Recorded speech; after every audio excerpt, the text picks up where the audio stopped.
Testing.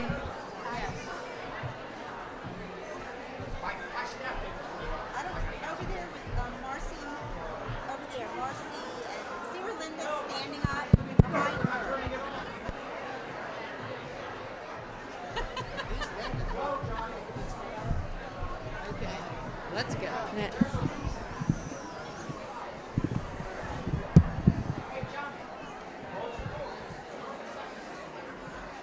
This keeps falling. Don't worry about it. Falling? What's falling? I don't know. Don't worry about it. Hold it if you have to. It's too hot. Now I'm too high with the stool, but then you I can't was going to see throw me. the stool away. But then you can't see me. They tell me that I can't. Yes, you can. Walk right up. Right there.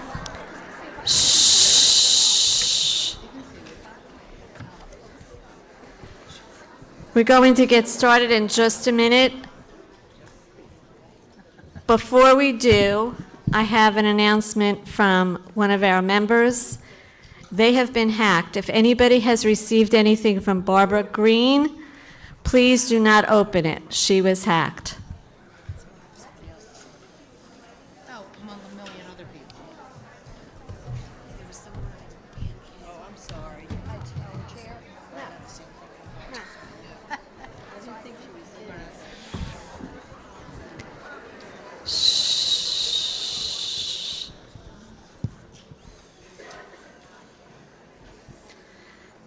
The meeting is called to order. I would like to welcome all of you back to our 7th Sisterhood program of this year. It is great to see everyone in person, and the weather has been a horrible winter, but we're all back and spring is on its way. It won't be Thursday. Please silence your phones. Just turning it down will not work. It will still ring, and there is important information that you will need to hear to be disseminated. One more announcement. I would like to thank Marcy Kaplan and her team, Leslie Denrich, Gail Willoughby, and Stuart Dankner for a wonderful evening last night. It was fantastic.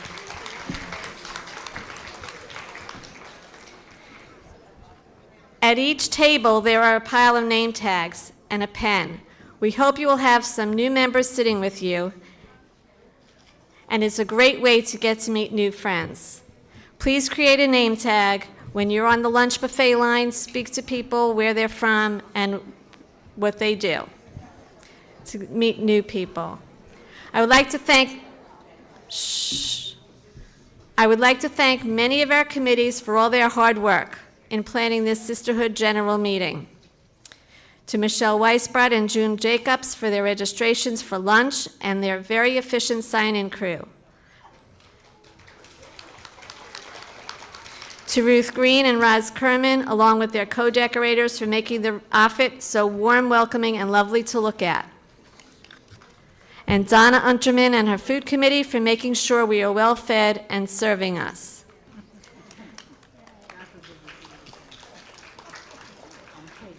I'd like to thank Dale Kahn and Robin Kleiman and their program committee. They have arranged another excellent program for us today, and we know you'll find it exciting. Harriet Cohen and Marilyn Dubin and Ellen Fox are selling raffles today. Ellen and Harriet are at table 18, and Marilyn, I believe, is at 11. So look for them, and you can get them from them when you're having lunch. Freddie Silverman will now present the slate of officers for 2026-2027 and call for a vote. Thank you, Gail. As chair of the nominating committee, we had a fantastic committee this year, and we have a wonderful slate of officers to come in, as well as 9 new elected board members. Before we call for a vote, there was one small mistake on the slate that was sent out. It said president and co-president. In fact, both should have said co-president. So here is the slate of officers as recommended by the board.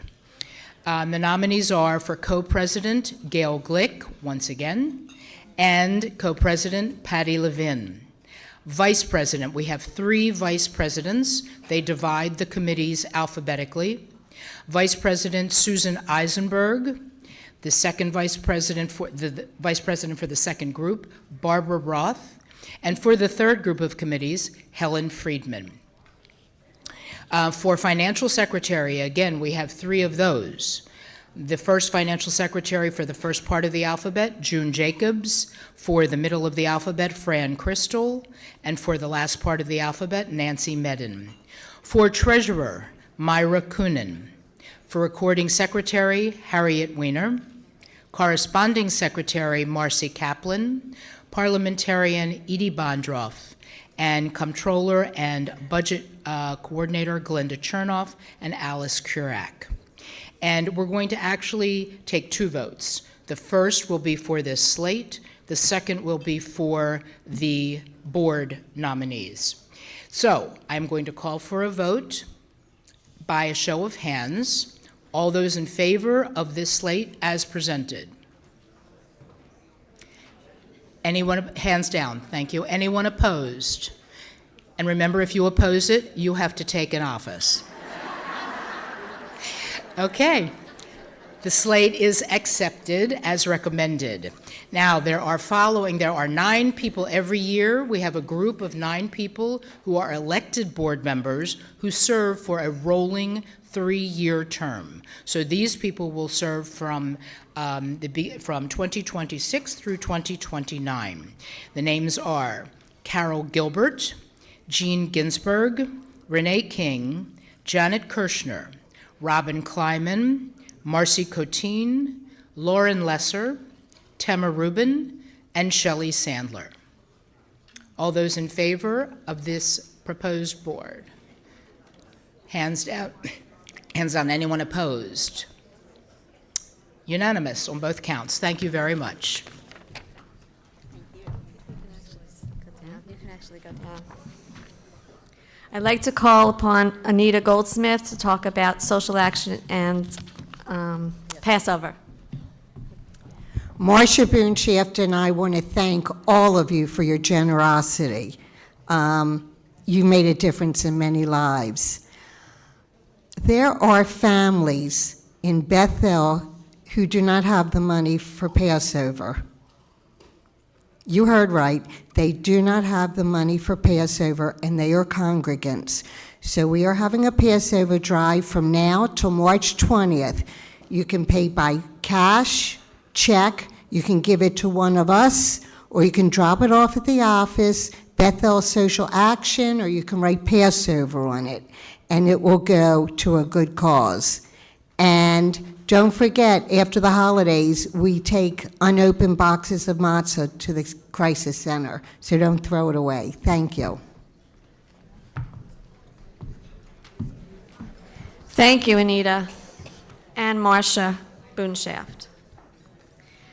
I would like to take this opportunity to thank the vice presidents for all their help in working with their committees and to make sure Sisterhood is successful. Myra Coonan will give the first reports.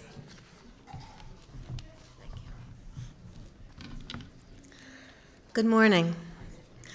My first report is on JTS, which is the Jewish Theological Seminary. They are always on sale. There are cards on sale at the back of the room. Jane Crozen is selling them, 6 cards for $20. Or you can become a benefactor, and she already has 30 benefactors for this year. You can donate $180 and get a beautiful pin and the cards as well. This helps educate all of our clergy at the Jewish Theological Seminary. So the cards are on sale at the back of the room. I'd also like to tell you about our holiday fundraisers. Once again, we are getting support from Quarry Wine Liquors and Morgan Truesdale. Quarry Wine is giving us 2 days, March 24th and March 26th, to shop. And Morgan Truesdale is giving us through March 16th through April 9th to shop. When you make your purchase, please mention Beth El Sisterhood, and we will receive a percentage of their sales. Flyers will be available out in the lobby. For the Judaica shop, just want to let you know the Judaica shop is open today, will be open during the luncheon, after the luncheon, and they are fully stocked for Passover and ready for all your needs. So please stop in and see all their beautiful items. For those of you who are attending the Joint Sisterhood Brunch on Sunday, March 15th, it starts at 11:30, and there will be raffles on sale, 1 for $5, 3 for $10, cash only, and it's a half of Split the Pot raffle will go to Women's League, Seaboard Region, to help support events that are held at the convention. The other half of the Split the Pot will go to the first drawn raffle, but there will be plenty of chances to win beautiful centerpieces. So, and here is the flyer for the Split the Pot. And I just wanted to let everyone know that our next get-together will be April 20th. There's not a meeting, but it is a tea, and it starts at 1 p.m., and the last day for in-person registration is April 8th. So thank you very much, and thank you to all my chair people.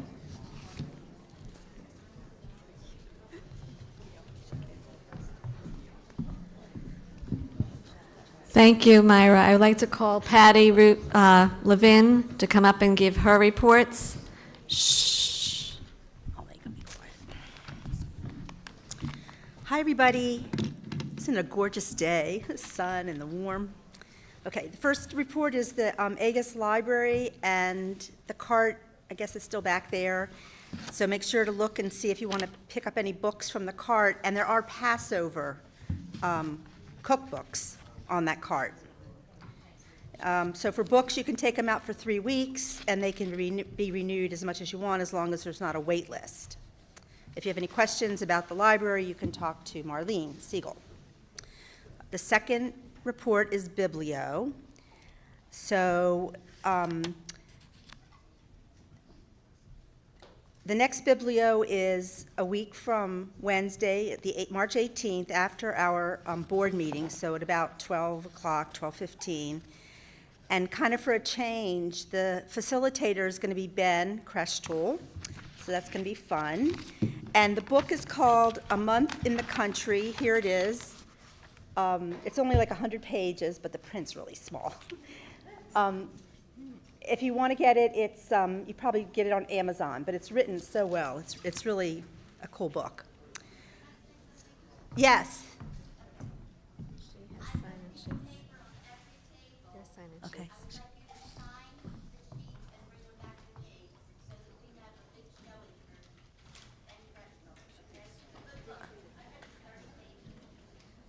It's RSVP. That's what she's saying. There's sign-up sheets on the tables. And bring them to Edie. Okay. Good? So make sure you sign up for that so we know how many people to expect. The next thing is the Rabbi's book review, and that's going to be Rabbi Sorokin, and that's on April 15th, a Wednesday, April 15th. And there's flyers in the rack for that, and you should RSVP so we know how many people to expect. Rabbi Sorokin, and that you bring a dairy lunch, and then we provide the drinks and the snacks. So the book is called Ghosts of the Holy War by Yordina Schwartz. It's at 1 o'clock on that day. And the cool thing is, no, wait a minute, I'm sorry, that's probably at 12 or 12:30. It's not, it's at 1? Okay, it's later. But then 12 days later, Yordina Schwartz, in person, she'll be here to talk with Rabbi Sorokin. That's a congregation kind of thing. So sign up for that, too. Okay. The next report is the donor, non-donor event. Donor, non-event. So this is a beautiful thing. This report comes from Cheryl Riker, and she wrote, "Spring is in the air, and our annual donor non-event is in progress. Look in your inboxes this week for your flyer, and also there's a flyer at each seat. This is a beautiful thing, if you guys haven't come to this before. So the intent is like to make a donation, and so you should go online and make that donation. They're due by April 6th. If you give $75 or more, you're invited to the event, which is going to be, they'll have desserts, and it's a beautiful setup, on Wednesday, April 29th at 2 o'clock in the Kolker room. And Rabbi Sorokin is the facilitator, and Cantor Schuster sings. It's really nice. And also, you're invited, for the people that come to the event, to bring a family treasure, an heirloom. And then you might have a chance to talk about it and what it means to you and your family. Cheryl, did I cover everything? Okay. Yes, good. Okay, and the last thing is, okay, game day. Game day, I mean, we've been waiting for this. March 11th, this Wednesday. Yes, this day after today, tomorrow. Okay, so the game day is 12 to 3. Doors are going to open at 11:30, and about noon we'll start with the lunch. And so everybody's signed up for that. It's completely sold out already, and Freddie, I think, set up all the tables where people are going to sit, right? People that registered, and game day, like who you're going to sit at your tables. So that'll be a lot of fun. So the doors open for that at 11:30. Any questions? Okay, everybody, great. Thank you. Thanks for listening, too. Good job. Okay. I would like to call on Helen Friedman to give her reports. Hi, everyone. So great to see you, and what a gorgeous day. And I just want to start off with Meet the Authors report, and please join us on Zoom for our final Meet the Authors program for this season. On Monday, March 16th at 7:30, we will be joined by the New York Times bestselling author Alma Joshi, author of The Henna Artist, who will speak about her new book, 6 Days in Bombay. This historical fiction follows a young Anglo-Indian nurse who embarks on a journey from her home in Bombay through Prague, Florence, Paris, and London to uncover a mystery and prove her innocence after a famous painter dies in her care. Please see the flyers in the lobby, and thank you to those who joined us this season for our Meet the Authors series. Okay. Next, Monday, April 20th at 1 p.m. for our annual afternoon tea. Please join us. Guest speaker will be Dr. Lee Venekor, a board-certified medical expert and author of Never Let Them See You Sweat. Dr. Venekor is a health communicator known for translating complex medical issues into clear, practical guidance for the public. In addition to her clinical work, she is a frequent medical commentator for television, radio, and digital media, where she provides evidence-based insight on breaking health news, emerging medical trends, and everyday health concerns.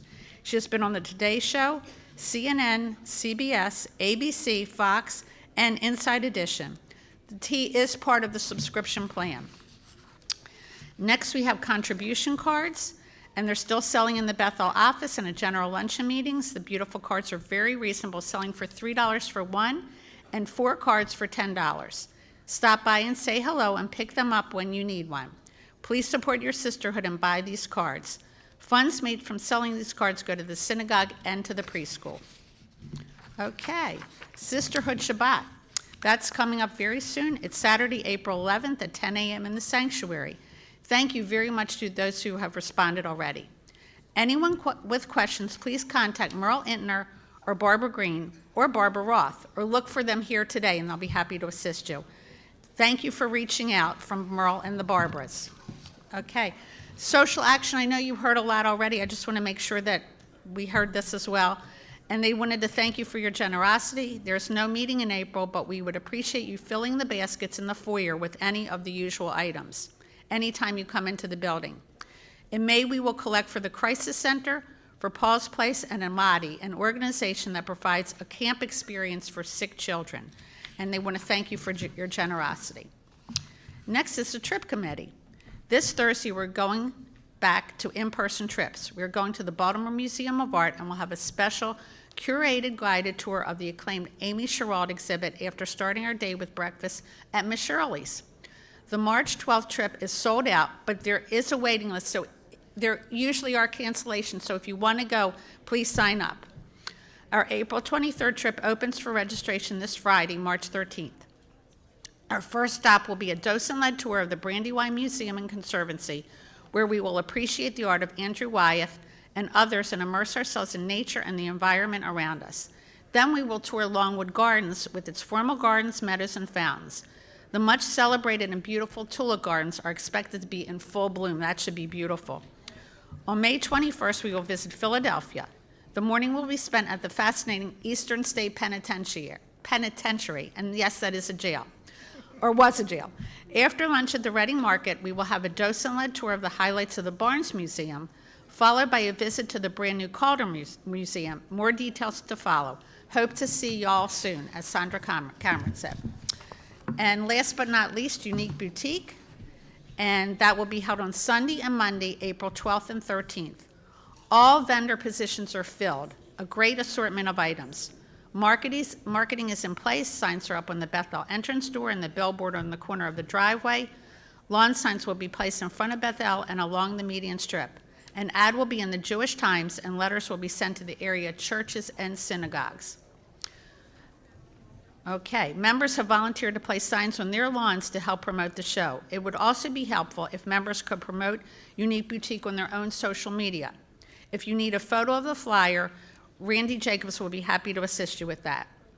We have a list of members that would like to volunteer for the event. If you haven't signed up yet, please contact me, Helen Freeman, or Randy if you are interested in volunteering. You can still contribute larger items for the auction, such as vacation homes, event tickets, or restaurants, or you can refer someone that can be called. Please contact Anita Sherman or June Jacobs with any questions. The auction has been modified to include fewer items, but with packages of higher value. And I would personally like to thank all of the committees that I work with for all of their hard work. And thank you. Oh, no. I almost forgot. Robin Kleiman has a few words to give to us. It's really good to see all of you. I am Robin, co-chair of the program committee, and we have a really exciting update about our May meeting. This meeting sold out in record time due to overwhelming interest. It is our closing meeting when we have our installation of new officers. We always try to have an exceptional speaker for this meeting, and we're lucky enough to get David Rubenstein, a man with a long list of accomplishments. He is, thank you, thank you, Helen. He is the primary owner of the Baltimore Orioles, and he's also co-founder of the Carlyle Group. David is a major philanthropist and is involved in many diverse institutions. So, on behalf of the program committee, I am excited to announce our new plan. The first part of the day will follow the same format as we've done in the past. We're still going to have the installation of new officers, including speeches by members of the Beth El staff. This will be followed by our luncheon, and all of this will still take place here in the Offutt Auditorium, and the space for that is still limited. As I said, that is sold out. The program portion of our day is what we have modified to accommodate everybody who wanted to hear from David Rubenstein.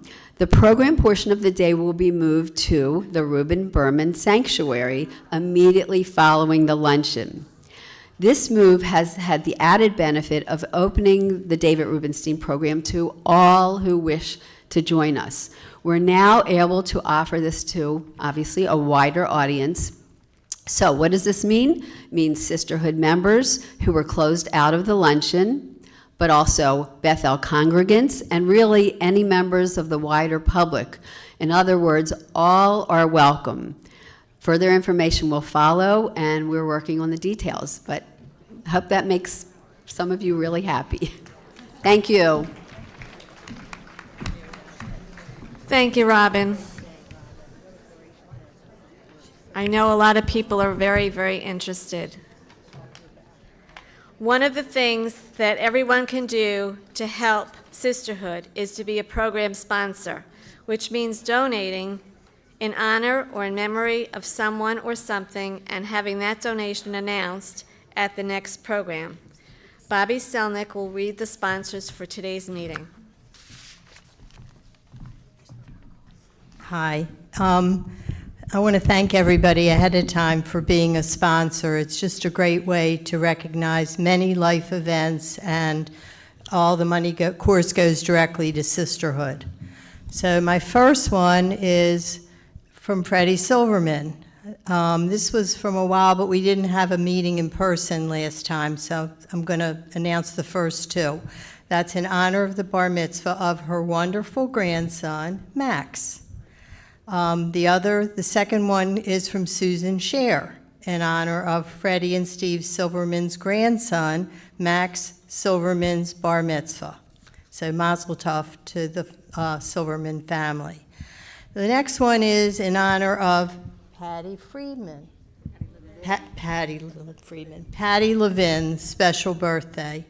And this one is from Barbara Roth, Marcy Kaplan, Sharon Fryman, and Leslie Denrich. So happy birthday to Patty. Next one is from Marcia Roseman in honor of the bar mitzvah of Ellen and Rob Rosen's grandson, Ezra Goldstein. Carol Gilbert in honor of her grandson, Jackson Lamb, who is having his bar mitzvah this Saturday at the Havdalah service at Beth El. So congratulations to Carol. What? Oh, it's past Saturday. Okay, messed that up. All right. Now, there's a bunch of these. The next group I'm going to announce is from Gail Glick, who's so great in keeping us up to date in all the things that are going on with Sisterhood members. So, first one, sadly, is condolences to Helene Lutz and her family on the passing of her mother, Arlene Gordon.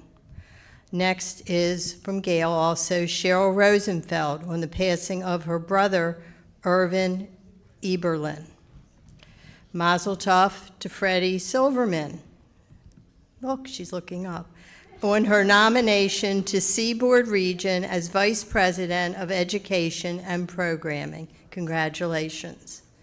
Mazel tov to Janet Kirshner on the nomination as Women League Vice President of the Torah Fund. Another mazel tov. This is to Honey Lippman on her nomination as Vice President of Federation. These are all so far from Gail Glick. Okay, and one more from Gail. This is mazel tov to Gail Gilbert and Rebecca Fruman on the bar mitzvah of Jackson Lamb. That's Carol's grandson, and that's Rebecca's nephew. And last one is from Cheryl Riker, yard site on for her father, Jack Baum, and her brother, Stanton Baum. So on behalf of myself and Gloria Luchinsky, we thank you.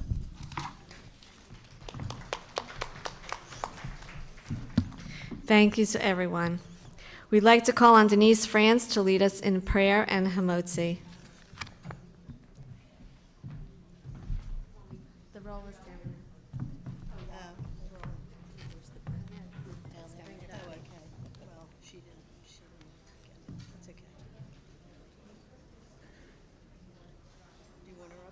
Yeah. Denise. There you go. Yeah, it's okay. Thank you, Gail. I am reading a letter that appeared on the Beth El website, and we feel it is fitting to share today.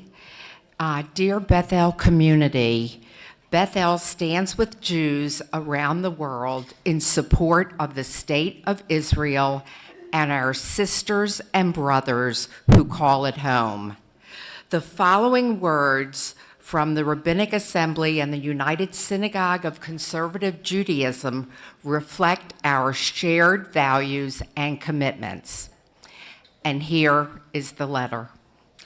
As the United States and Israel take military action against Iran, we are focused on the safety of American and Israeli armed forces, the people of Israel, and all civilians in Iran and elsewhere who are in harm's way. Iranians have endured a repressive dictatorship for nearly half a century and seek a future of greater freedom and dignity.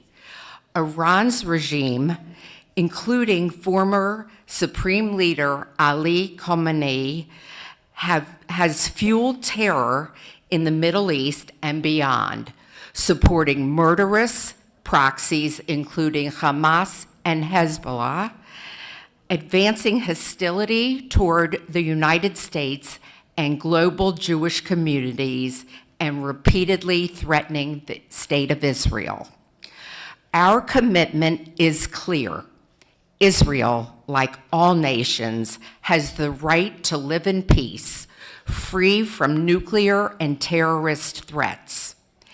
And every effort must be made to protect civilian life, prevent further escalation, and uphold the dignity of those yearning for freedom. Our conservative clergy and other leaders around the world are in close contact with and offering support to our communities in Israel who spent the last week running to safety in shelters and remain on high alert. So, may God's tent of peace stretch over the Jewish people, all who live in the Middle East, and all of humanity. And to that, let us say, Amen. Yeah. Well, thank you. I didn't write it, I'm just reading it. Can we all pass around the challah rolls so that we can say emotzi?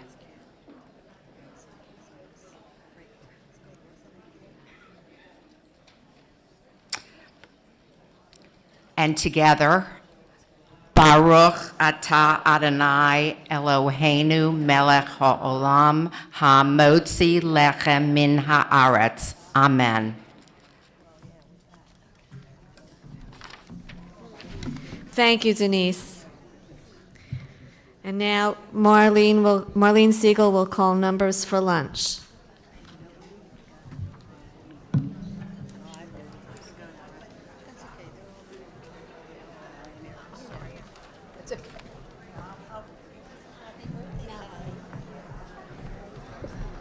All right, ladies, you know, A and B is the kitchen side, and C and D is the window side. Please go to the table that is called for your particular table. Table 2 to table A on the kitchen side. Table B, table 22 will be B on the kitchen side.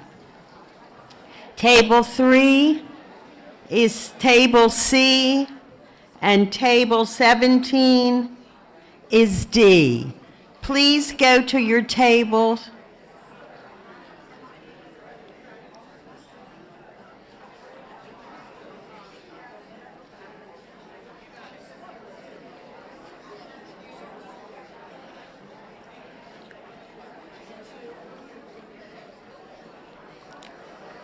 Table 2 should be at A. And table B, table 22 is at B. Table 3 was at C, and table 17 is at D.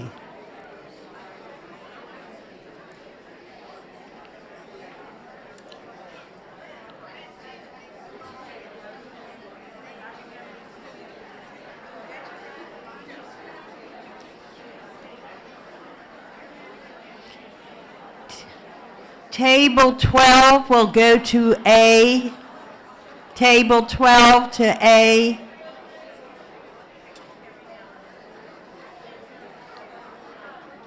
Table 21 will go to B.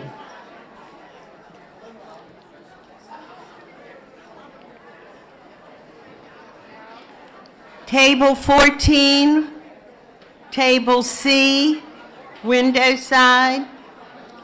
Table 16 is at D on the window side.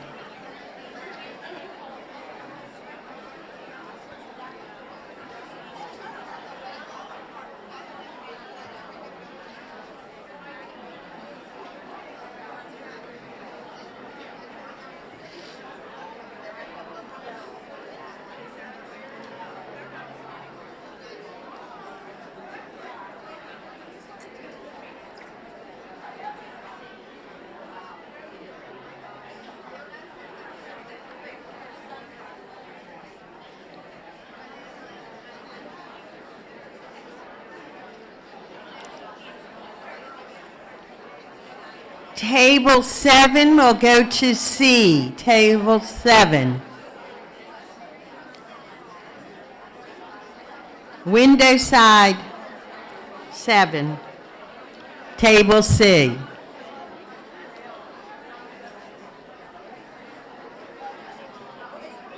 Table 25. You will go to D table on the window side.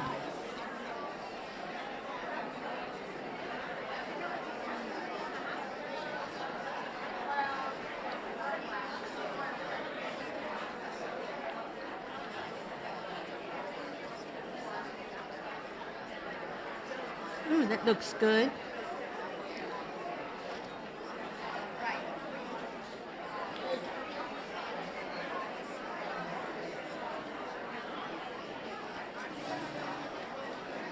Table 9, you will go to table A.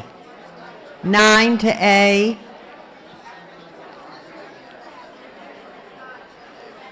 Table 20, you will go to table B.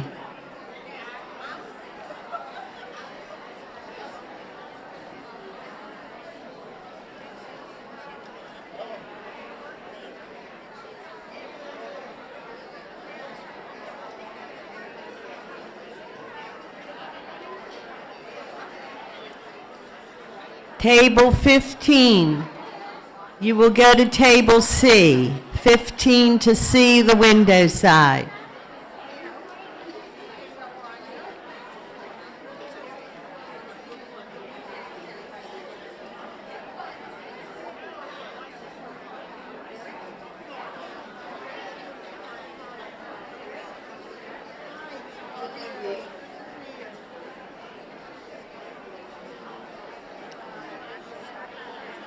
Table 15, you were called for table C.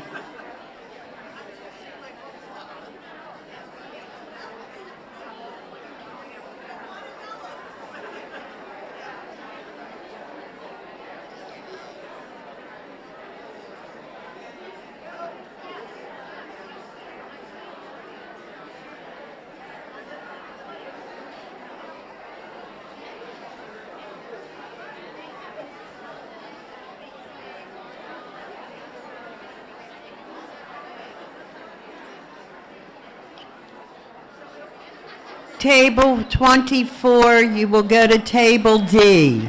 24 to D.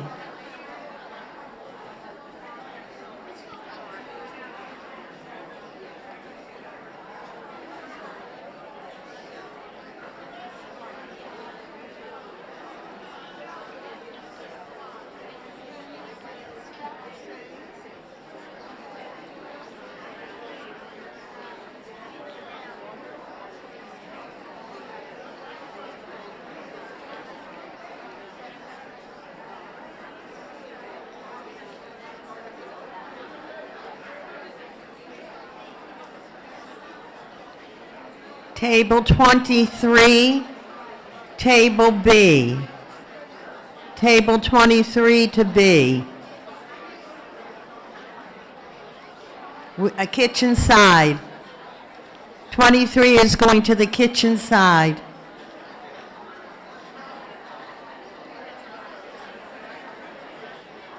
Table 1, you're going to A. Kitchen side, A.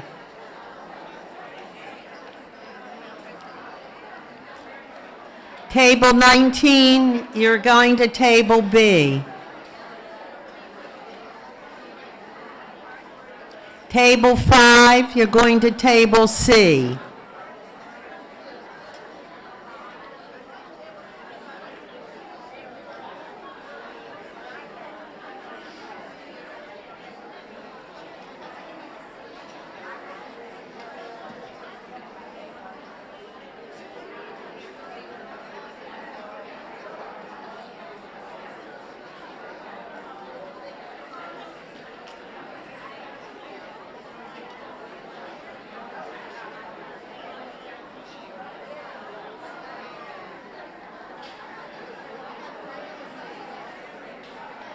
Table 26, you're going to D.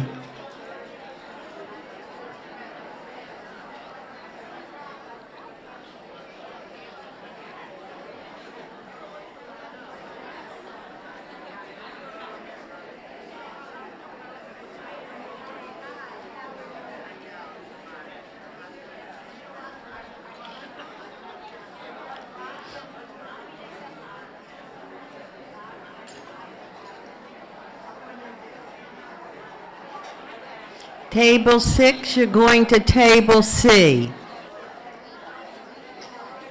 Window side.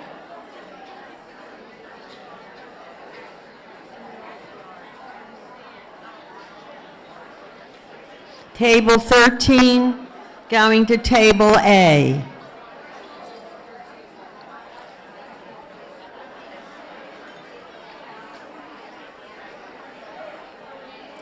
You're going to table A.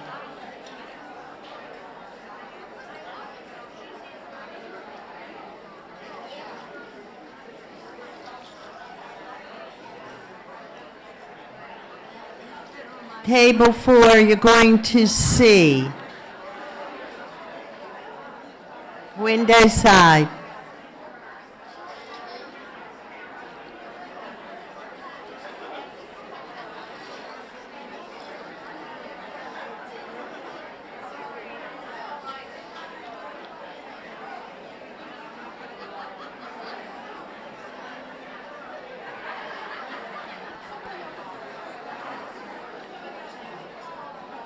Table 18, I'm going to send you over to C. D. Table 18, go to D. It's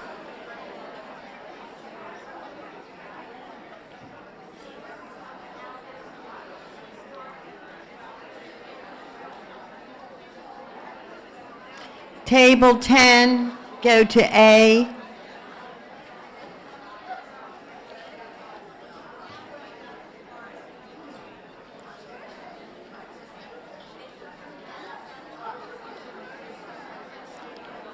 Table 11 will go to B.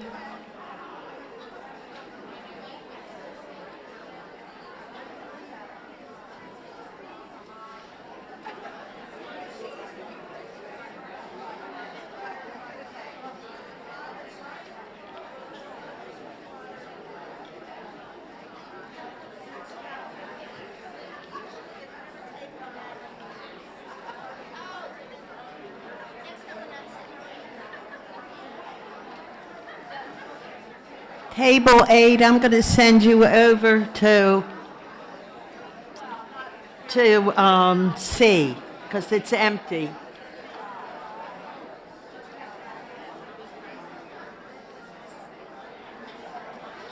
All right, all tables have been called.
There is a table in the back by the kitchen for seconds, salad and soup and tuna.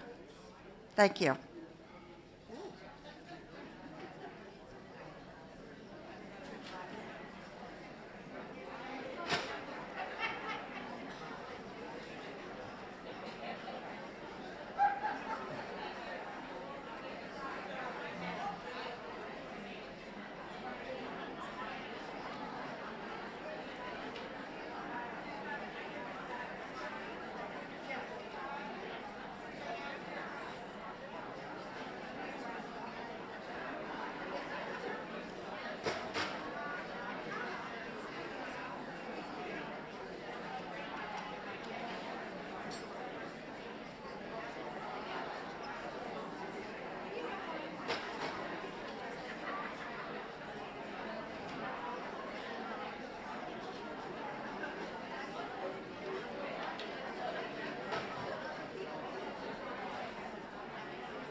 really?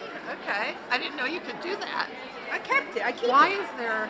For hamotzi. Oh, Come over, ladies. so you're doing cantor for Sisterhood Shabbat Why am I doing that? because you have a good voice and. Yeah, but I can't figure out which I can't figure out high or low. I'm like, you want this? Good. Here comes Amy. Good, Amy. Barbara. So happy to see you. Linda. Take this if you hold on to Yeah. Sharon. You're busy Susan. talking. How steady is it? Come over here. More. More. Over here. What was the name? Carol Martyr. I'm on this one. Okay. Do you all see me up here? Do you know who I am? I'm the beer cut lady with all my beer cutlets. Beer cats. Oh, I love it. But if I can have your attention for a minute. We have a very special occasion today. I know we have a lot of special occasions all the time. But if Carol Martyr would please rise. Carol probably went to the bathroom. Is Carol here? There she is, Carol? back there. Back there. Wait, did you stand? Back by the door. All right, she's in the back there. I just want you to know. Okay, wave. Oh, so good to see you. She also works in the gift shop, and she's amazing. Today is her special 90th birthday. So we are all going to sing happy birthday to her. Are we ready? I know you know this one. Happy birthday to you. Happy birthday to you. Happy birthday, dear Carol. Happy birthday to you. Many, many more and wonderful years.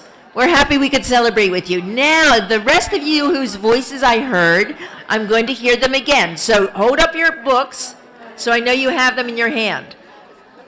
Yes, more? Okay, everybody. Sing with me any way you can. In the inside, for those of you who are new to this, it's the blessing for the grace after meals.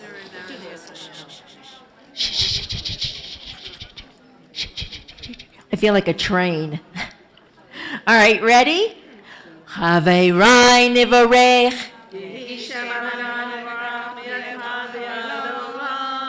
Yehi Shem Adonai mevarach mi'ata v'ad olam. Bershut Haverai nivarech Eloheinu shelchanu mishalo.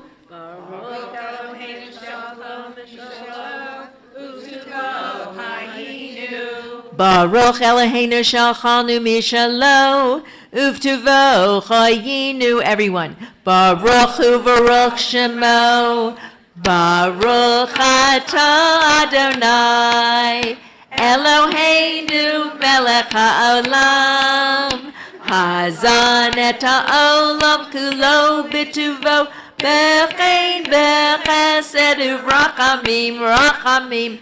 Hu notein lechem l'kol basor, ki li'olam chasto, uvtuvo hagadol. Tamid lo yachzar lanu v'al yachzar lanu, mazon li'olam ba'ed ba'avor shemo hagadol, ki el zonu farnes lakol. Umetiv lakol, umechin mazon, lechol briotav, asher bara, baruch atah Adonai, hazan et hakol. English is your native language, so I'm going to let you all lead us, and we'll do the response at the top of the next page. Go.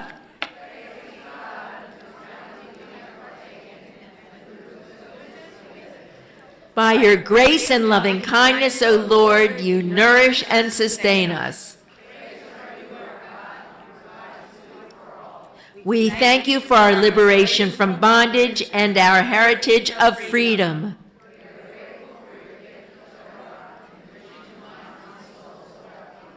Remember in mercy, O Lord, your people Israel and Jerusalem, your city.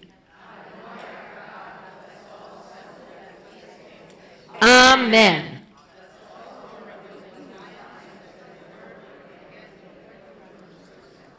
Amen. Amen. And those of you who don't read Hebrew, on the next page is the transliteration for the next part. Kakatu v'yachalta v'savata uvarachta et Adonai Elohecha ha'aretz hatova asher natan lach baruch ata Adonai ha'aretz v'al hamazon Uvenei Yerushalayim Ir HaKodesh Bimheira v'yameinu Bimheira v'yameinu Uvenei Yerushalayim Ir HaKodesh Bimheira v'yameinu Baruch ata Adonai Bo nevarachamav Yerushalayim, Amen.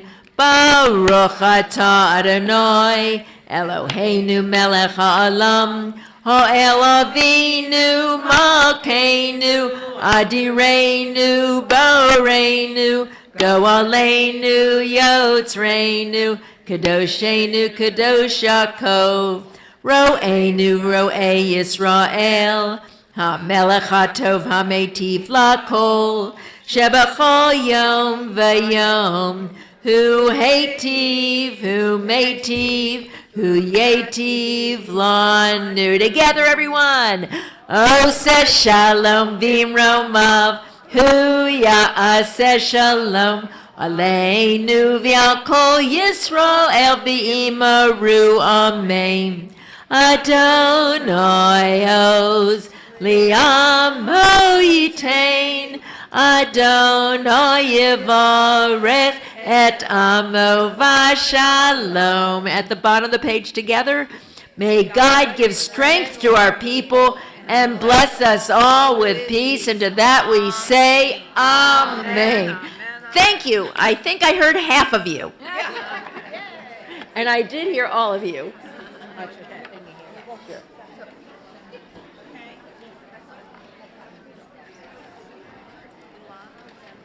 You? Thanks. Oops. I got it. Okay, bending down like an old lady. Yeah, well, that's what we do. All right.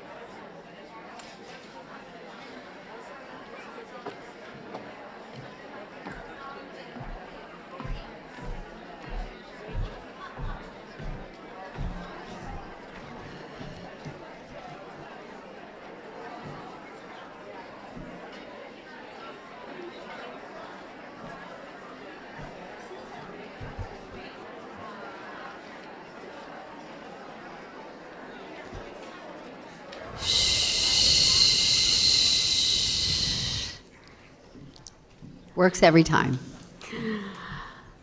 For 4 decades, if you wanted to understand Baltimore, its neighborhoods, its politics, its highs and lows, you turned to Michael Olesker.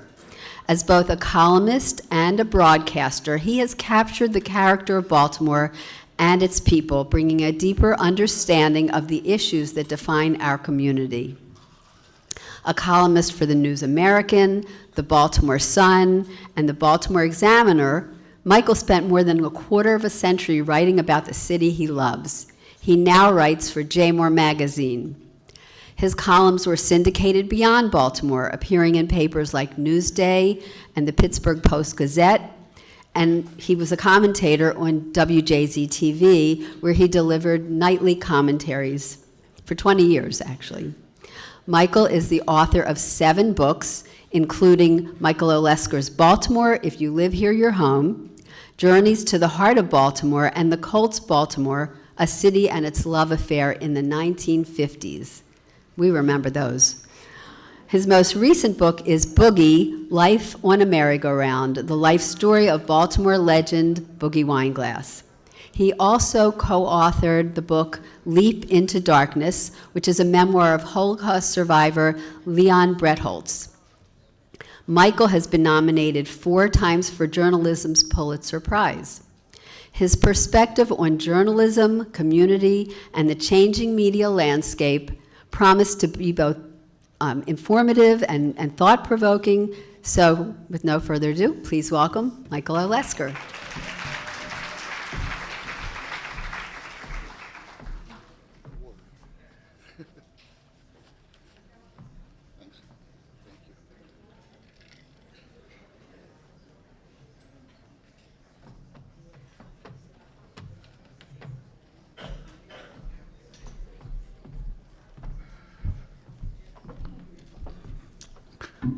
Hi, how you doing out there? Can you hear me? Can you hear me? Great. I feel, okay.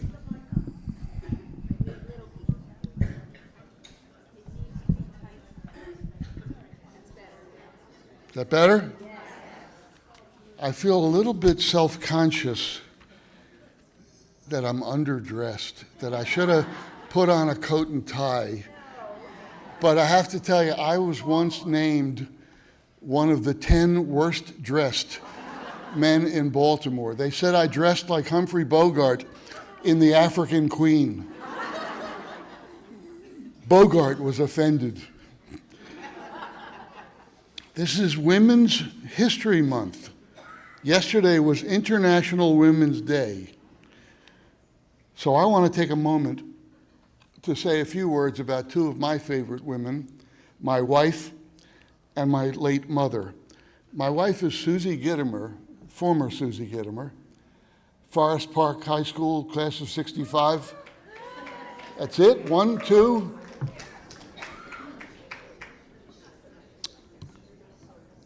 We met not far from here in one of Pikesville's holy places, the Giant at Old Court Road. We met at the produce section, and then we kept bumping into each other in each aisle and cracking each other up. And then I saw her checking out, so I got behind her in line, and when she left, she gave a little wave, and the cashier turned to me and said, "That lady likes you." And me, with my usual keen insight into women, said, "She does?" And the cashier said, "Trust me, I'm a woman." I said, "How fast can you get me out of here?" And I caught her on the parking lot, and in 2 weeks will be a third of a century that we've been married. So Susie is not only one of the smartest people I know, but one of the funniest. I once played a record for her of the great French singer Edith Piaf. And I said, "Have you ever heard anything more romantic in your life?" And she said, "Not since Sugar Shack." So, Susie is a native of Baltimore. My mother was a native of the Bronx. She and my father grew up across the street from each other in the Bronx. My mother was the new kid on the block. My father, on a snowy day, saw her walking up the street and threw a snowball at her and hit her in the face. She picked up a snowball and hit him. In the Bronx, this is known as foreplay. My father was a freshman at NYU who dropped out the day after Pearl Harbor was attacked. Years later, I said to my mother, "When you heard the news about Pearl Harbor, had you ever even heard of Pearl Harbor?" And she said, "No." She said, "In our building, there was a Pearl Schwartz, but that was the only Pearl I knew." After the war, my parents and I came to Baltimore, and we lived in the Latrobe housing projects over in East Baltimore by the penitentiary. We were there for 4 years, on the GI Bill while my father completed the schooling after he had dropped out of NYU. Then we moved out to Northwest Baltimore, not far from the old Hilltop Diner. You're not old enough to remember the Hilltop Diner. So we live, you know where the Chezikamuna Cemetery is on Rogers Avenue? Back in that neighborhood, which is called Grove Park. I am a product of the Baltimore City Public Schools. Went to Garrison Junior High. Anybody here went to Garrison? We could sing the school song. Am I the only one who remembers it? Dear Garrison, we honor you. No? That's it? All right. Then I went to City College. I guess nobody here went to City College, I'm guessing. I got out of City in 1963. We had a reunion a couple of years ago. We had about 250 guys come to this reunion. And one of the guys came up to me and he said, I think we had a class together back then.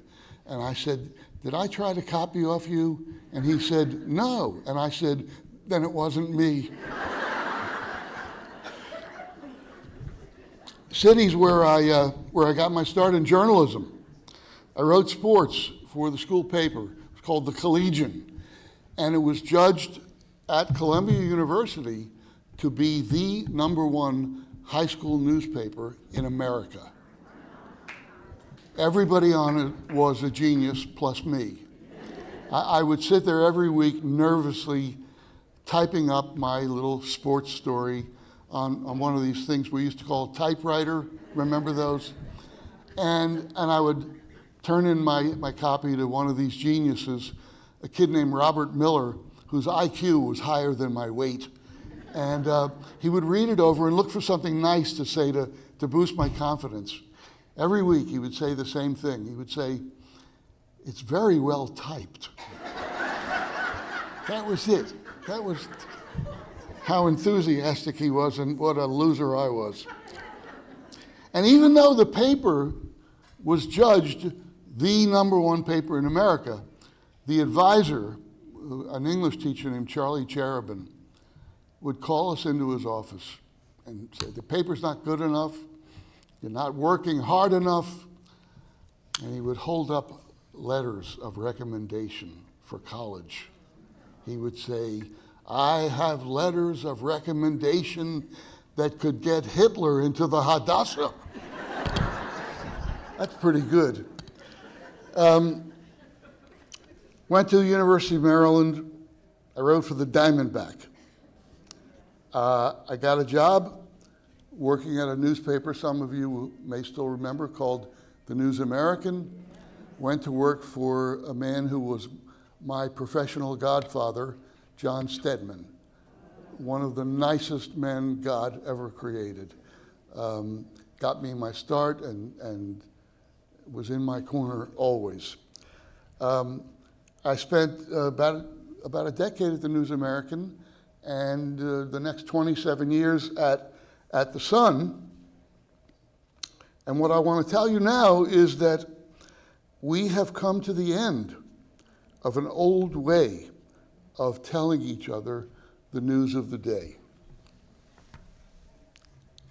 On that sober note, let me have a glass of water because I'm old.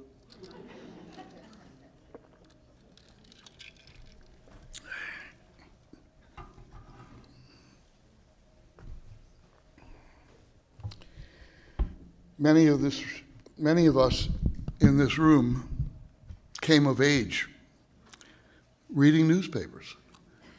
They were the heart of a community. They told us who we were every day. It was a community talking to itself, understanding who we were. When I was at the News American, we had a newsroom of about 150 people. The Evening Sun, you remember the Evening Sun, they had about the same size. The Morning Sun had a couple of hundred newsroom people. reporters, editors, photographers. When the Evening Sun folded, the Morning Sun, we had about 400 people in the newsroom.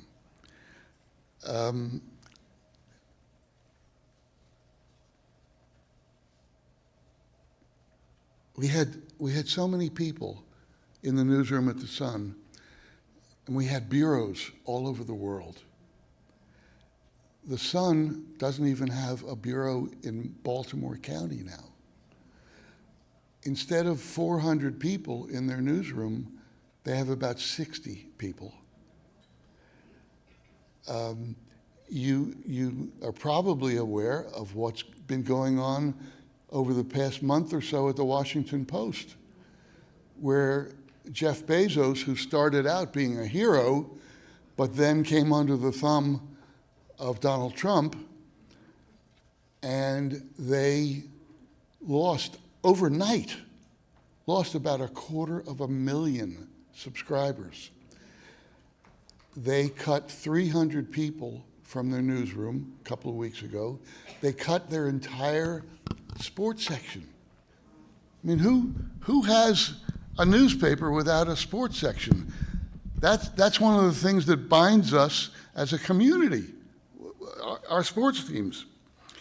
So the Sun and the Post are not alone. This is what's happening all over the country now, all over the world. The death of newspapers, but also the death of local television news. I was a newspaper guy. I was strictly newspaper, and I got a call. I'm still working at the News American. I get a call one day from Alan Berrier. I don't know if any of you remember that name. WCAO radio. How many people here grew up listening to WCAO? Of course. This is in the 70s now. They were beginning to realize you got to change the station from music to talk. He calls me at the News American. He says, we'd like you to come on the air and do commentaries for us. I had no broadcast experience. I said, no, I don't know anything about broadcasting. I'd make a fool of myself. He said, no, it's easy. Just come on the air and do commentaries like your column in the News American. I said, well, sometimes in my column I do things like criticize radio. He said, come on the radio and criticize radio. He said, we believe in freedom of speech. Freedom of speech is very important. I said, no, I really don't think I could. And then he mentioned money. And I said, you know, you're right. Freedom of speech is terribly important. So I was at CAO for 4 years, and you know, AM radio was losing its audience, and my little 90 seconds a day wasn't saving it. So they let me go, and I hooked on with WBAL radio. And I was there for 2 years. Do you remember the name Christine Kraft? Okay, she was a TV, Amy, do you remember her? She was a TV anchor out in Kansas City, I think. She was fired because they said she was not young enough or pretty enough, or, you're going to love this one, or deferential enough to her male co-anchor. Yeah. And so I wrote a column. By this point, I was at the Sun. I wrote a column in the Sun about how it was an outside consultant who made this decision. Wrote a column in the Sun saying it's disgusting how the outside consultant comes in and makes these coarse, vulgar, sexist decisions to do this. That afternoon, I go over to WBAL radio to record my spot, and the general manager calls me in and he says, I don't know if you know it or not, but we have an outside consultant here now. I said, oh yeah? He says, yeah, He says, we have to let you go. And I was fired on the spot. A couple of days later, I'm coming out of the food store at Green Spring Shopping Center, and I bump into a guy who, when I was a freshman at University of Maryland, he was my intro to speech teacher. His name is Richard Scher. And he jokingly says to me, when are you going to let me make you a TV star? And I, not so jokingly, said, now. He said, let me talk to the news director. And they called me in, they gave me a screen test. I've seen it. It's horrible. As I'm talking, I'm tilting my head. And it's awful. I guess they figure we can work on his posture. He seems to be able to put words together. So they hired me. Now, you know what it's like to get up and give a speech?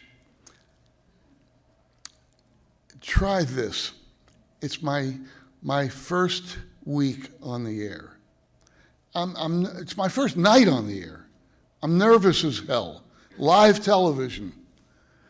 Amy Sachs over here was a producer. She knows how bad I was. I wasn't there the day. Shut up.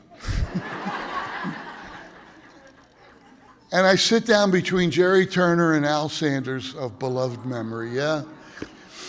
And the way it worked is I would go in the afternoon and type up my commentary in a special teleprompter typewriter so that they would then paste it on and run it through a scroll.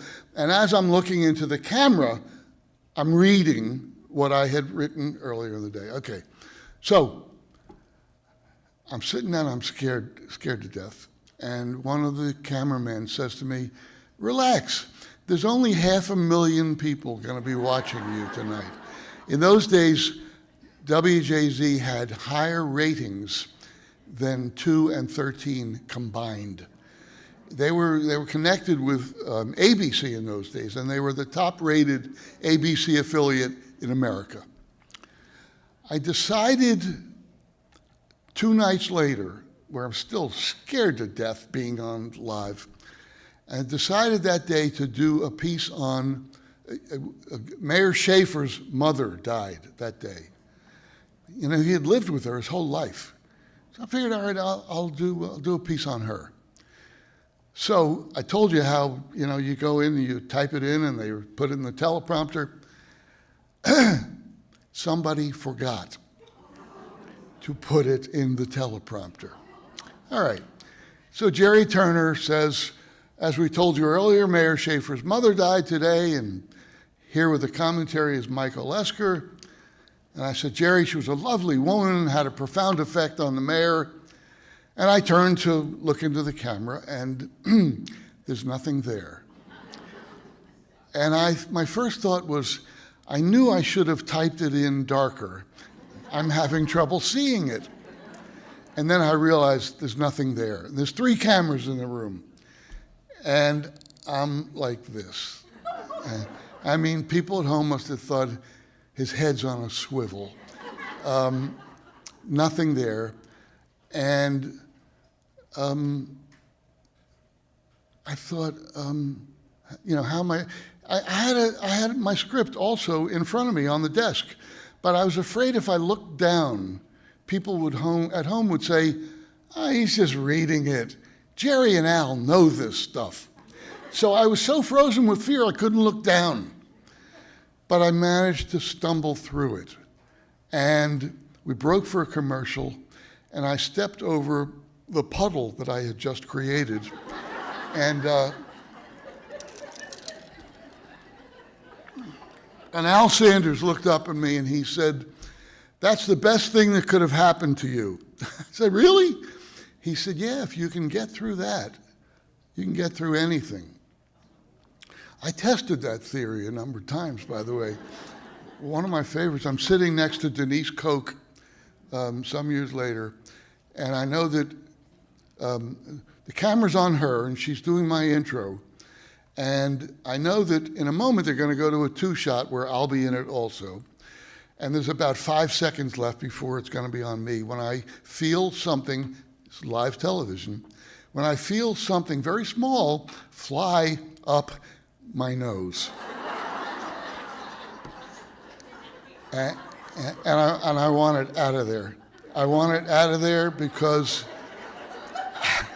I'm afraid one of two things is happening.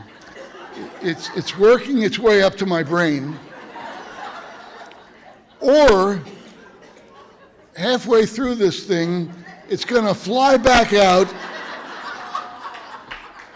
and people at home are going to, look at this bird that just came out of Michael Esker's nose.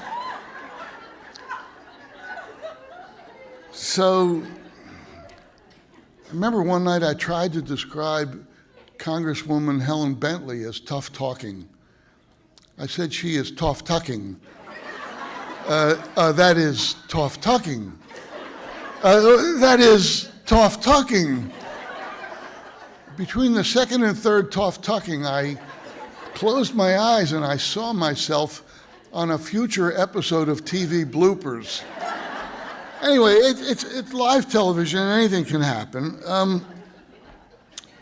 Where am I here?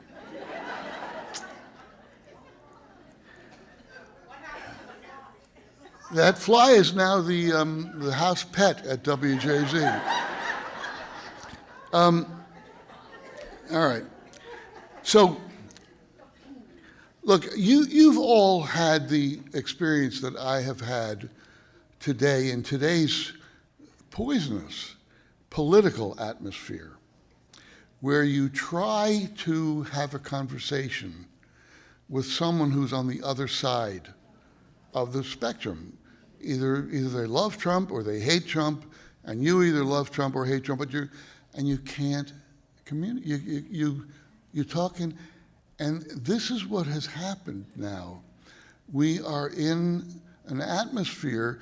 When I say that we had a couple hundred people or 400 people, whatever, reporters in the newsroom, what did that mean? It meant we could send them out to do actual reporting and come back and write the story as objectively as possible so you got the facts straight. Look at the atmosphere that we are in today, and an atmosphere that is encouraged by this president who calls reporters enemies of the people, a president who is trying to divide us, whether you like him or hate him. His whole MO is to be aggressive, and he's been very divisive, whether you agree with him or not. Look what's happened now. We have friends, billionaire friends of this president, who have bought or are in the process of buying all kinds of once respected media outlets, meaning Donald Trump's various billionaire conservative allies will own Fox News, CBS, CNN, The Wall Street Journal, The Washington Post, New York Post, Facebook, Instagram, and many other outlets. The billionaire friends. Now, I don't care whether you like him or hate him. It's unhealthy for democracy to have extreme coverage of anything. You want to get facts. The reason we can't communicate with the other side is we're dealing with separate set of facts. There was a study done recently of, over the last month or so, CNN and MS Now, what used to be called MSNBC, they have referred a couple of thousand times to the Epstein files. And Fox has done it almost not at all. So, you want to have an argument about, what's going on there. They don't know what you're talking about because Fox is afraid to run stories that reflect negatively on Donald Trump. They are tied together at the hip. I don't care if it's Donald Trump or Franklin Roosevelt or Barack Obama or any president on either side with such intimate ties and such power that we're not getting it straight. We're not getting that news straight.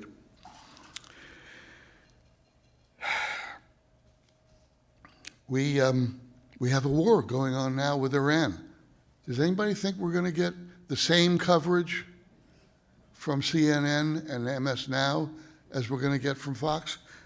I don't think so. Objectivity is out the window, and every day we're dealing with separate set of so-called facts, which is why it's so tough to communicate.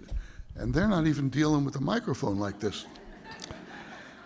We have come to the end of an old way of telling ourselves the news of the day. I spent 20 years doing commentaries at WJZ, 5 nights a week. During its heyday, this was one of the top TV news, local TV news operations in America. We had Jerry Turner, Al Sanders, Richard Scher, Bob Turk, a young woman named Oprah Winfrey. Our ratings back then, as I said, were higher than the other stations combined. One of the reasons was because WJZ understood the intimacy of television. They had people there who they kept, who stayed. The other stations were bringing in gypsies who were on their way somewhere else. WJZ held on to the familiar faces. I look at the 3 stations in town now, and I say, who are these guys? I don't know. And look what has happened. 500,000 people, they told me, were watching. Now, and correct me if I'm wrong, Amy, but I have lunch with old friends from television and radio who say that if they get a 2 share, that's a lot. A 2 share means 20,000 households, not 500,000, 20,000. BAL is now the leader, and they get a little bit more than that, but not much. And MAR, very, very small. Why? I have one possibility. I told you that we had hundreds of newsroom people in newspapers. When I went to work at WJZ, which was very similar in size to virtually every other local TV news operation in America, they had about 20 reporters. Not 400, not 200, not 150, about 20. Well, not really 20, because the anchors didn't go out covering stories. They read from the teleprompter. So it's not really 20. And they had 2 for the 6 o'clock and 2 for the 5 o'clock. So we're really dealing with about 16 people. Well, not really 16, because they had at least 2 sports reporters. They didn't do news, they did sports. So we're now down to, 14? Well, it's not really 14, because they each had at least 2 weather people who didn't do news, they did weather. We're down to a dozen, except some people work weekends, so they're off 2 nights during the week. Some people were doing the cute kitten caught in a tree feature story. So you're looking at me like, really? Can there be so few people doing what they say they were doing? When we heard, BAL's slogan was "Action News is everywhere." Really? Supposed to be covering the governor, the mayor, the county executives, the city council, county council, public schools, private schools, business community, the cops, The courts, how do you do that with 10 people? Well, you don't. You don't. You go for the look. I remember being in the newsroom at Jay-Z one day, and police scanner let us know that there was a fire at an empty warehouse somewhere in West Baltimore. Not that big a deal in a big city that an empty warehouse is on fire. One of the assistant news, Don Dupree, his first words, he says, "How high are the flames?" In other words, is it photogenic? Can we capture viewers who might not otherwise be watching? It's the look of drama. But is it the real thing? Is it really what's going on? Do they really have reporters out covering beats every day so that they're bringing us actual news? So the answer to that is, if you still watch, you know the answer. It's not real news. It's, if it bleeds, it leads, and a lot of superficial stuff. I have lunch on Mondays at Pepe's with a bunch of people whose names I think you'll remember. People like Richard Scher, Ron Matz, Don Scott, sportscaster Tom Davis, Stan the Fan Charles, Dick Gelfman, and others. And we always say the same thing. By the way, tell you a quick story. Richard Scher's birthday was some months back. So Ron Matz got him a birthday cake. And they brought it out in the middle of Pepe's. And the whole place burst into "Happy birthday to you." And when it was over, Richard said, "That's great. That's great. Oprah's having lunch in the south of France right now." And I'm eating a pizza at Pepe's.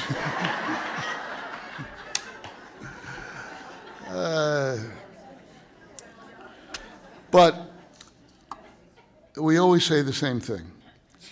How lucky we are to have worked in media at a time when newspapers and local TV news audiences were huge. And we tried to bring them the news of the day as it really was. And we felt so lucky that we were at the heart of it all. What a gift that was, and what a lucky guy I am. Thank you so much for having me here.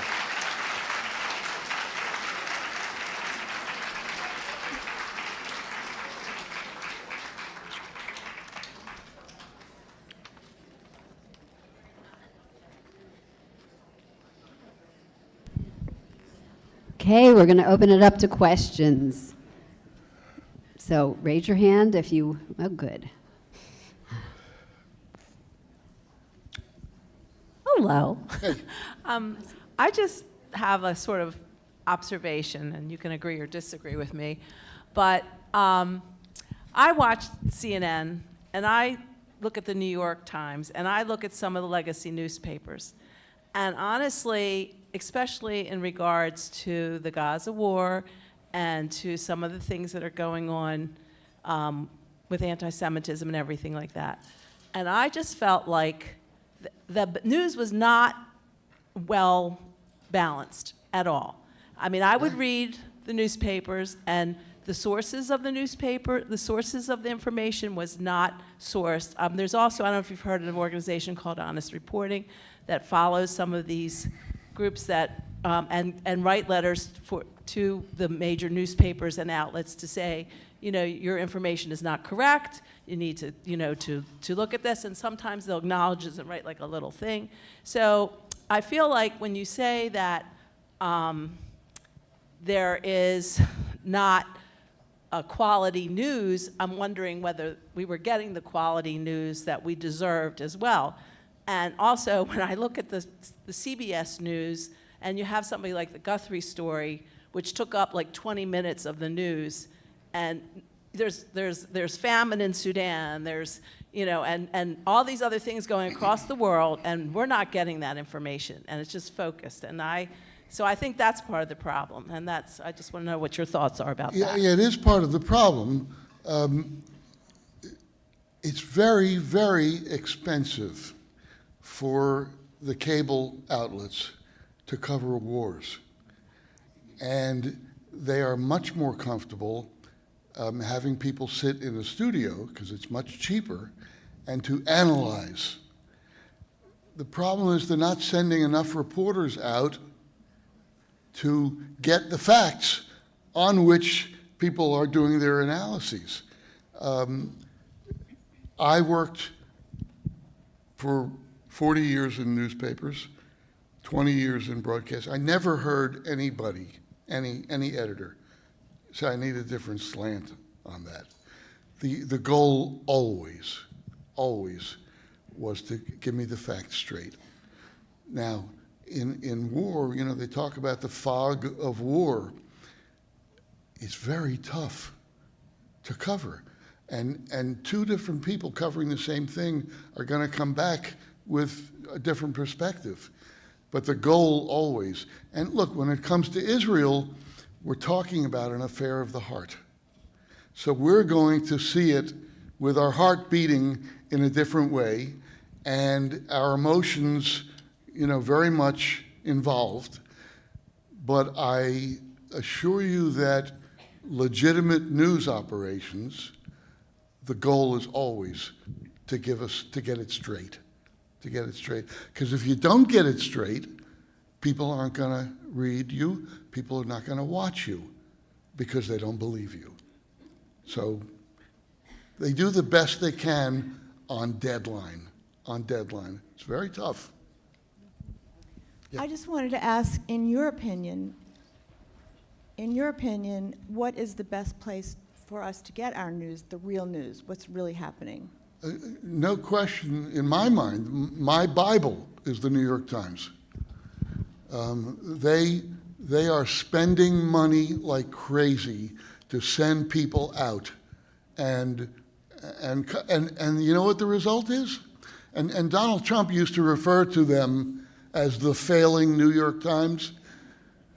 When he came in, the Times circulation was about 1 million.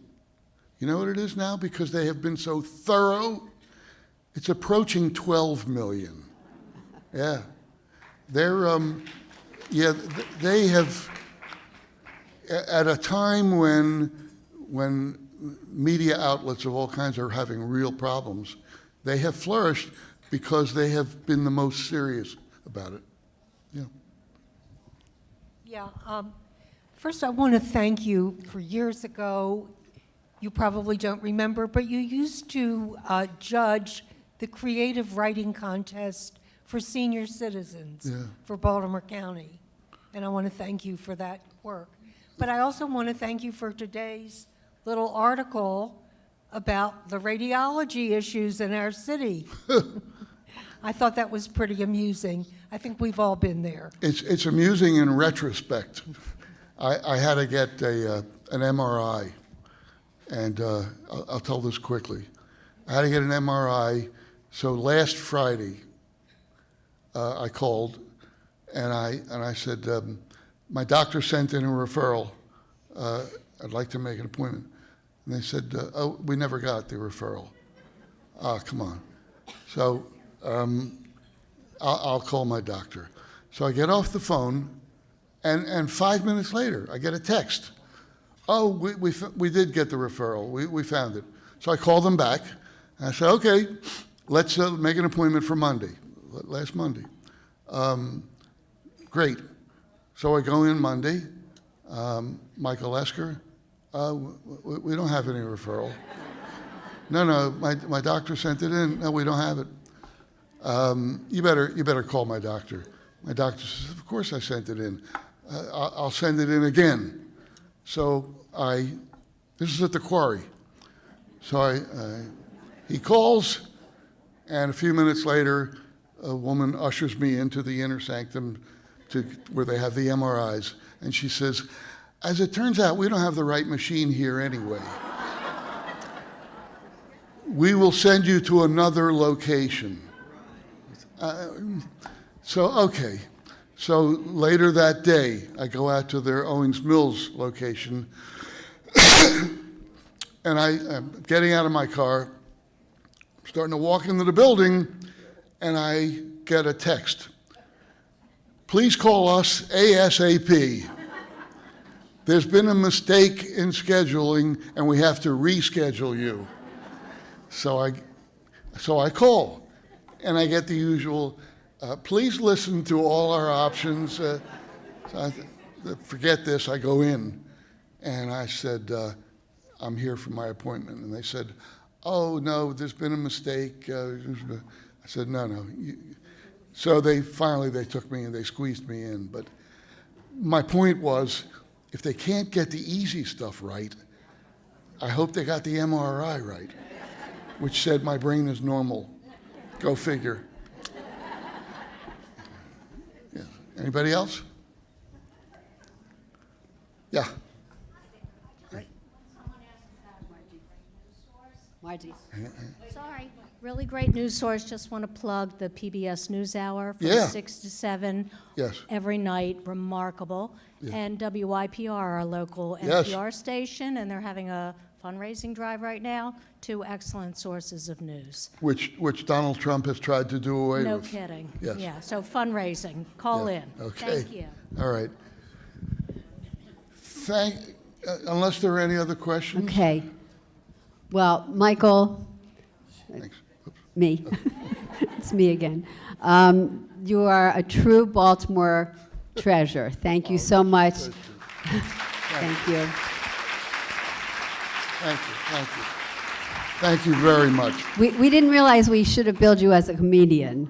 It was a delightful hour or whatever it's been, and thank you again. I think they're going to be doing the raffle, so hang in there for a few more minutes. Thanks everybody for coming again.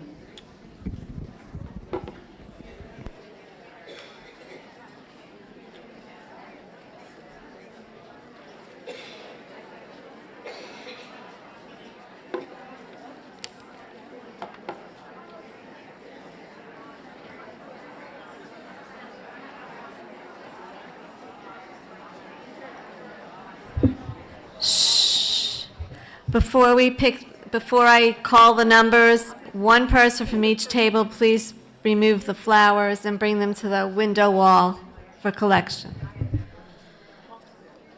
The first number, 2715530. And the second number, 277160.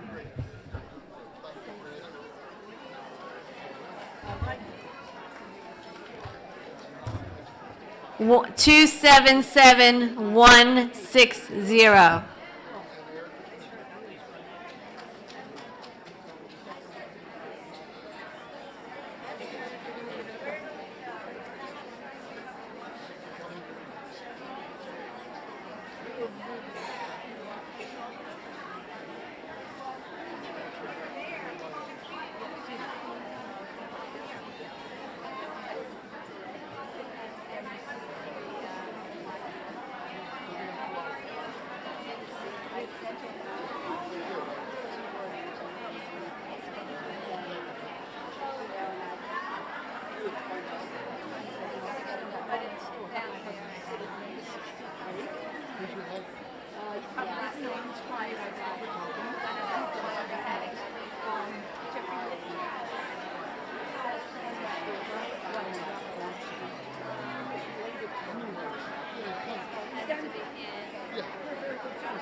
Oh,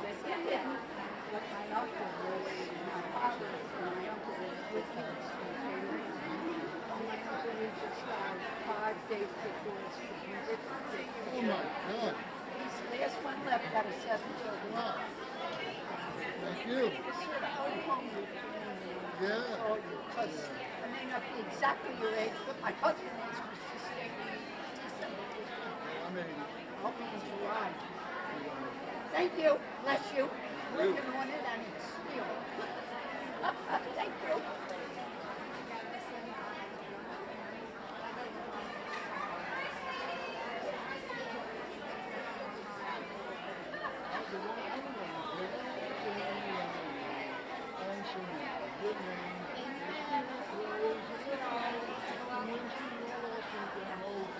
you.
Tell her to ask him about the bug. The bug.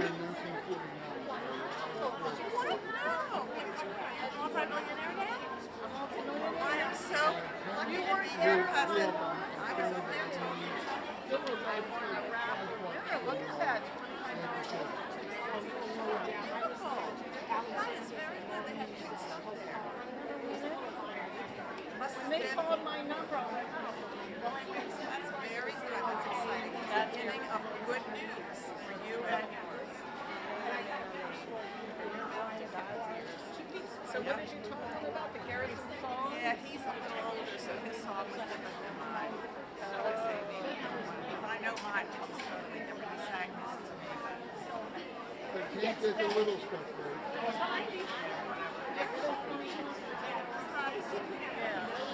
I don't have anybody to talk about. I tend to go for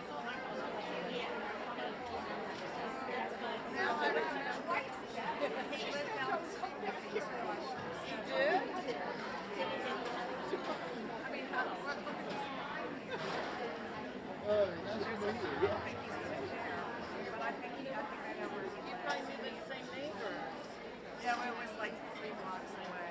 I have said to friends, I don't think we're going to get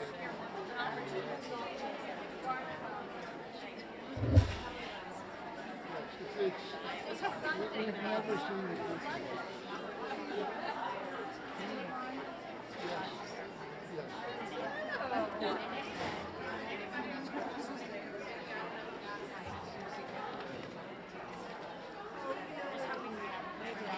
Whoever you want, just tell me. Ooh. 3 of you?